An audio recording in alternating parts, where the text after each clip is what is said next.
Intro pa lang, alam nyo na kung ano at sino ang pag-uusapan natin. Tara! Ang kantang Jopay ay original song ng bandang Mayonnaise. Ito ay isinulat mismo ng kanilang membro at band vocalist na si Monty Macalino.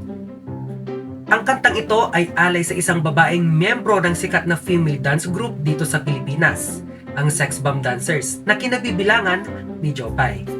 Si Joffany Paglia Zamora, o mas kilala natin bilang Jopay, ay nakilala sa kanyang galing sa pagsasayaw. Pero bukod dito, nakilala din siya at ang kanyang grupo dahil sa pag-arte.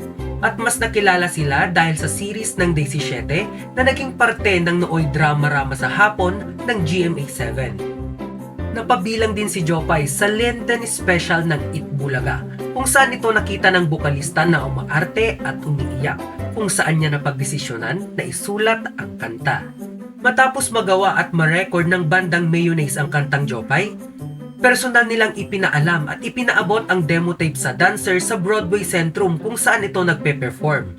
Pero kung inyong napapansin, wala ang mismong dancer sa kanilang official music video. Bagamat nakipag-ugnayan sila sa manager ng dance group, hindi nila ito napayagan sapagkat busy ang grupo noong mga panahong yon. Ang kantang Jopay ay sumikat taong 2005, ngunit mas lalo itong sumikat ngayong 2023. Ito ay dahil makalipas ang 18 taon, muli natin itong narinig mula kay Marlon na nag-viral dahil sa kakaibang version nito.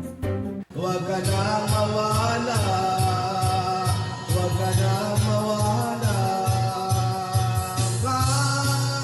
ngayon dadaling kita sa aming bahay, di tayo mag-aaway, aling tayo sa tunay na mundo. Naging kanta ng masa ang awiting ito sa anumang okasyon.